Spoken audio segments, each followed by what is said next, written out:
You may not realize it, but the tragedy of the Texas floods is yet another sad reminder of the cost of racism in America. Now, we don't need these funds here.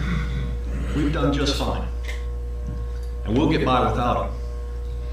But you spend this money, you're signing a contract with the devil, and the devil's in the White House. That's a Kerr County resident in 2021 urging commissioners to reject $10 million from President Biden's American Rescue Plan. The Texas Tribune published a story this week questioning why local officials didn't invest in a new flood warning system. So I went back and reviewed some old meetings, and I noticed something really disturbing. You talk about spending this money on Kerr County infrastructure that's needed. This money wouldn't even exist if it hadn't been for the great scamdemic. That's another resident complaining about President Biden and COVID. But these people are communists. They hate America. FYI, giving grants to local governments is not communism. I don't think we should take any money from the federal government because they can't be trusted. And that's the problem. Since the Brown versus Board of Education case in 1954 and the civil rights laws of the 1960s, white people have been taught to associate government with tyranny. In fact, this weekend, July 11th, is the anniversary of the first white citizens council formed in 1954 to resist integration with black people. I strongly urge you to return this money now.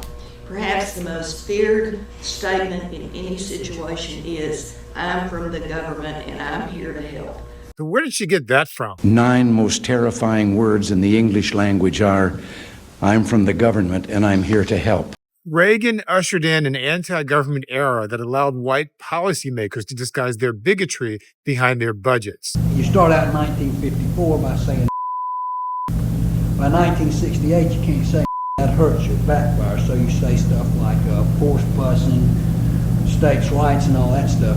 And you're getting so abstract now, you're talking about cutting taxes and all of these things you're talking about are totally economic things, and the byproduct of them is blacks get hurt worse than white. That's Republican Lee Atwater describing Nixon's Southern strategy that Republicans have used for the past 60 years to appeal to resentful white voters. They gladly took the money when the government gave out land to white people with the Homestead Act of the 1860s, Social Security to white seniors in the 1930s, free college education and easy home ownership for mostly white beneficiaries in the GI Bill in the 1940s, highways in the white suburbs in the 1950s, and Medicare and Medicaid in the 1960s. As I've said many times before, they're not anti-government, they're just anti-black.